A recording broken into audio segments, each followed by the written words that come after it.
Wassail, beautiful people. That was a weird one. So I'm here doing another runic adventure beyond the veil. I'm kind of waiting for the new edition of the Musical Alchemy of Astrology deck too, and I didn't want to shuffle it until it comes through.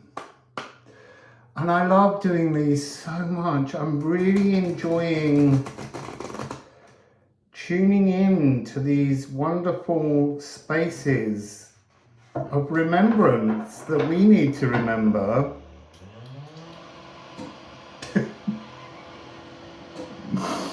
It's very strange. Daniela came around the other day and they were drilling and it was but I've always had that thing where I feel like when I see construction work in the world around me, it's the cosmos just rebuilding the world around us. And so it is an annoying noise, but I can't even feel it put me on edge.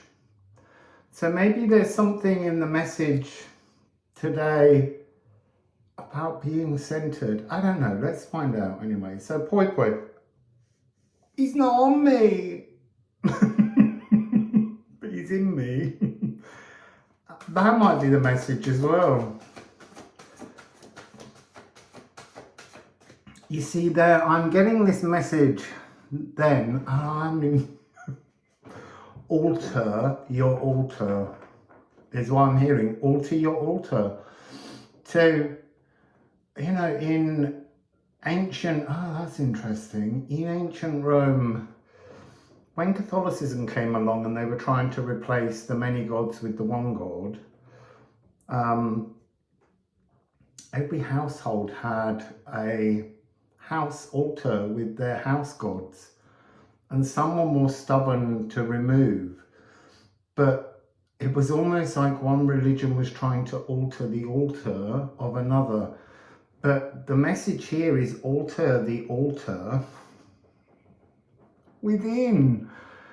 We worship things outside of us, when really all of those things are part of us. They are part of our oneness.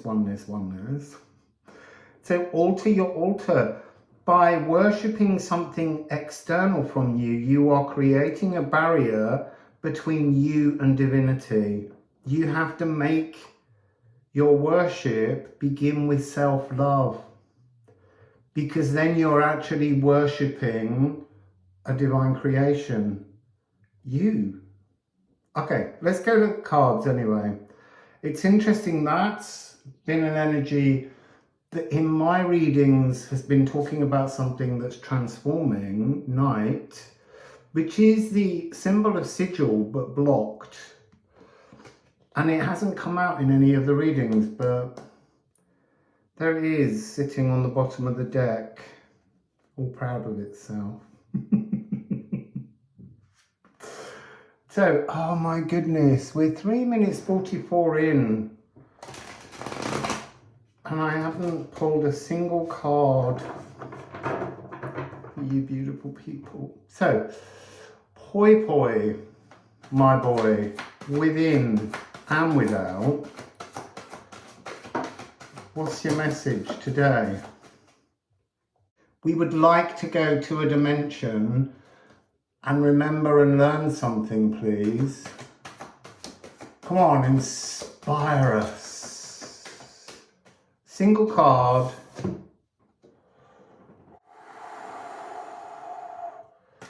Watergefell. I'm actually going to read you this one because I think it's an absolutely beautiful message. So, when the taste of everything has soured, even love is pestilential and all is winter bleak. It's time to speak with ear. Valkyrie God Healer, never-ending beacon of primal salt rhyme. Stay present. Stop seeking answers. The noxious hurt is nomadic and will walk away. As sure as the waters wear the rocks, or rise through the trees, create the clouds, or dance throughout blood as sacred songs, samba with the cascading joy of waters, ceaseless laughter. It's a beautiful message.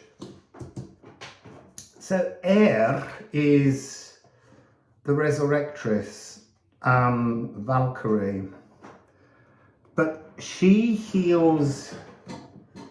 You see, all of the Valkyrie deal with sorting the dead, the battle slain, and there's choices as to where their next part of their journey is. But air is kind of,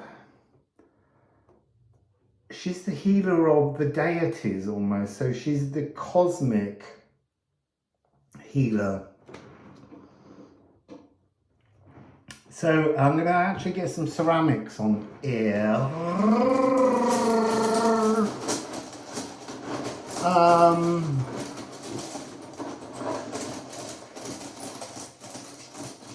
No.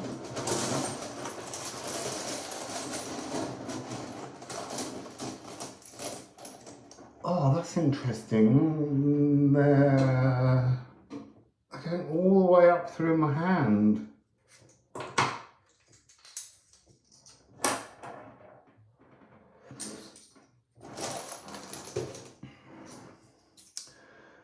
Right, so this, I'm immediately from this East and also Witchcraft, which is interestingly 1111 because Witchcraft 65. So the immediate thing I was being shown was taking salt rime, ice, in the ice. This is some kind of message of some kind of ice Reiki. I'm calling it that so that we understand. It's a kind of a healing frequency. It's almost, I'm saying ice Reiki, but now they're saying it's like, this is resurrection energy. This is now not representing the first stroke of life, but frozen back into the salt rime, it's representing death. And that can be our re-death and birth energy, because then there's this kind of shaking of the cells. Now, when I do sound healing, it's usually the note G, the energy wings that come in through the back of our neck and go down through our body and rotate. When I'm doing that, that's usually the first one as I sing over someone's shoulder and down their body, where you go in, I go in with the sound and you shake the molecules, you separate the molecules. There's something in this frequency of separating the molecules, and that can be done as I do with my voice so that it's very precise, or it can be done by loud noises. If you can, oh, that's so interesting. The frequency of low subwoofer energies, there you go. If you allow it to be seen as something less offensive, less distracting, and actually of benefit, I see. And so now they're also talking to me about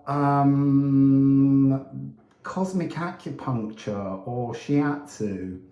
So that's when you're wandering along and maybe a dog suddenly rams into your legs and almost knocks you over. But I've always seen those things as kind of happy accidents. So it's about how we perceive interference. That's what this remembrance is, that everything has a benefit. Everything has a purpose if you can only transform your perceptions. It's so interesting. So It's almost, you know, a big gong would have that effect and we would say that gong is lovely, but quite often if you stand on a train station as a train whips by and that noise and that energy hits you, we find that offensive, or an aeroplane engine. There are certain large sounds that we categorize as, I guess, unnatural or electrical or petrol based interferences, noise pollution.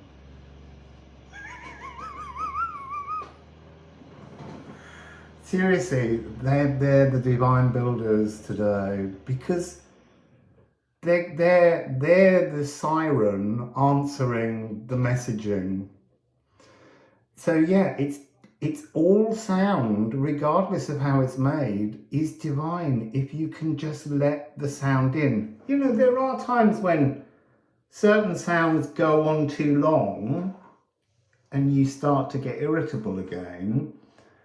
But again, I'm being told that's part of an energy where you learn to settle and not be bothered by the external, because you've made peace with your internal. So the external is bringing a sense of chaos because you're pulling a settled peace into your existence, and so around you the world will whip up. So the next, I think it's these three.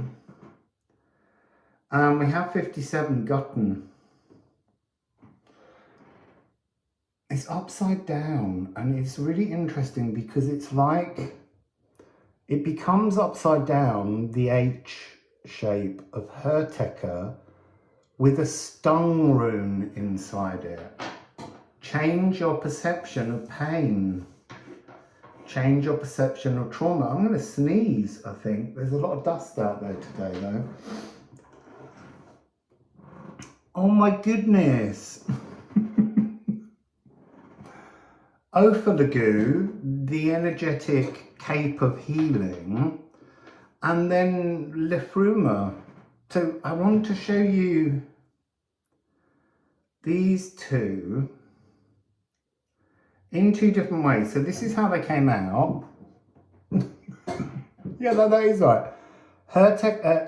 Vane has become the stung rune Hertecker, and this is very similar with the sting, actually the energy worn like a badge in your settled, peaceful heart.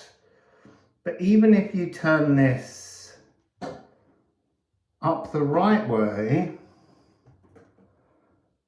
if you change the way you perceive the world, that stinging of life, that stinging of being unauthentic, can just, that dot, that sting can move to the heart and be softened. But we've got to, therefore, we have to balance Ophalagu in this wonderful energy of air that she's showing. It's an elven, heavenly healing, burping now.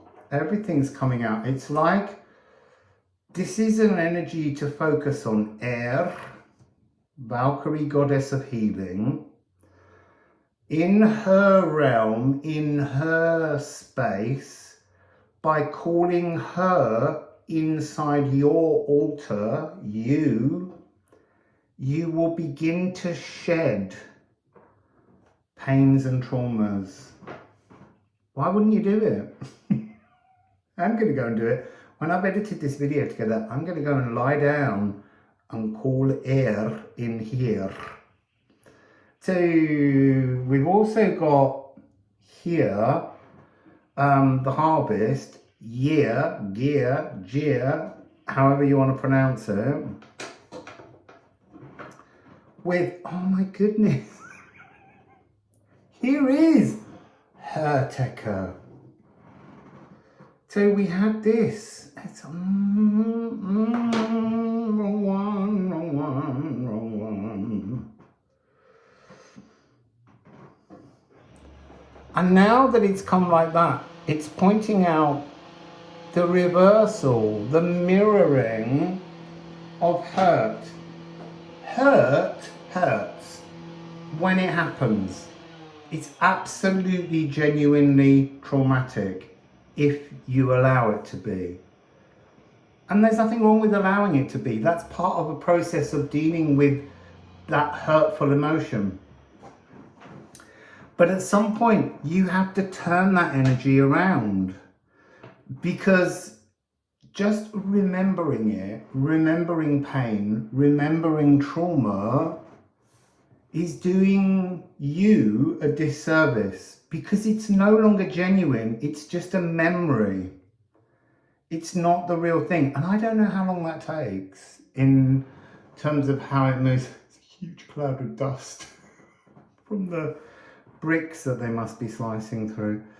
I don't know how long that takes. It's like having a fog of us being fogged, being in, this is very the Dondi, where the natural world provides you with oracular messages.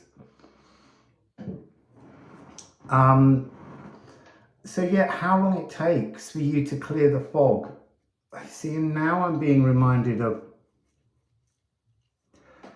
there's an energy in the world that we don't see. If you could see it, the whole world would look foggy. But there's something about here, we choose to only look at the fogs of hurt and not the fogs of joy. I mean, everything is an energetic fogging. It's in the physical. So,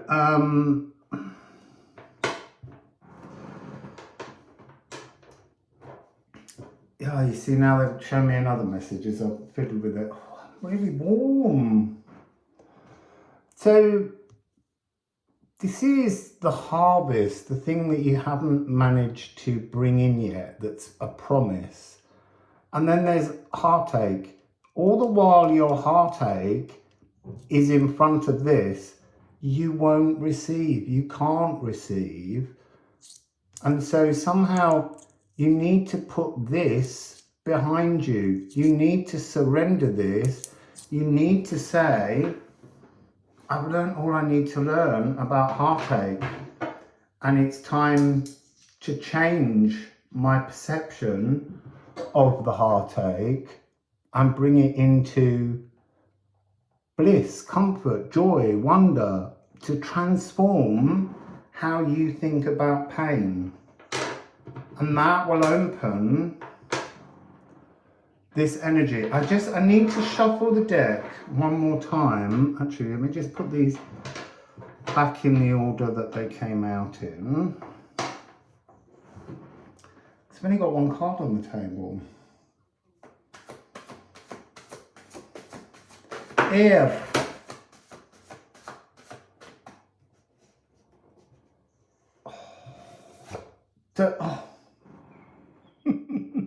bliss and kelk, anchoring, freedom. Bliss will anchor your freedom. Pain will imprison you. Bliss will anchor your freedom. So, I'm just going to stop there. Or am I? There's ceramic runes over there. No. That's your message. Bliss will anchor your freedom and will heal you. But you have to transform how you hold patterns of pain. But bliss will anchor your freedom. So, Wassail!